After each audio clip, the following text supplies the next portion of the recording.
For the second time in history, federal regulators accused an American state of securities fraud on Monday, ordering Illinois to stop misleading investors about the condition of its public pension system.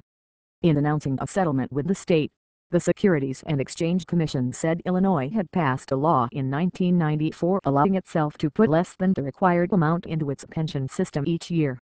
For the next 15 years, the state issued annual reports showing that it was on track with its lawful schedule, even as it fell further behind the real-world amount needed to pay all public retirees their benefits. In 2005, the state passed another law giving itself a holiday from even the inadequate amounts on the schedule. From 2005 to 2009, Illinois issued $2.2 billion worth of municipal bonds, which the S.E.C said were marketed under false pretenses. There was a growing hole in the pension system, putting increasing pressure on the state's finances every year.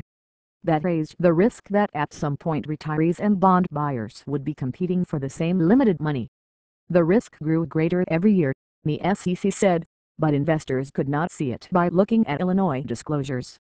In effect, that meant investors overpay for bonds of a lower quality than they were made out to have, although the S.E.C did not measure any loss.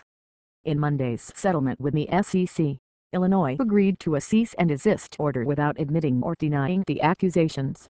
In reaching the settlement, the agency said, it considered remedial acts by the state, which hired disclosure counsel in 2009 and made extensive corrections and amplifications in its financial reports.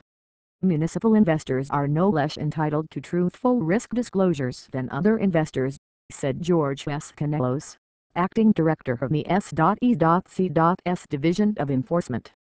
Time after time, Illinois failed to inform its bond investors about the risk to its financial condition posed by the structural underfunding of its pension system.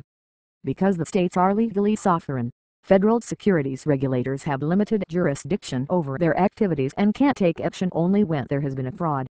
The first state to be accused of securities fraud by the S.E.C was New Jersey, in 2010.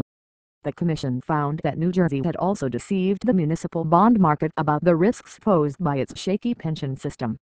In his budget address on Friday, Gov.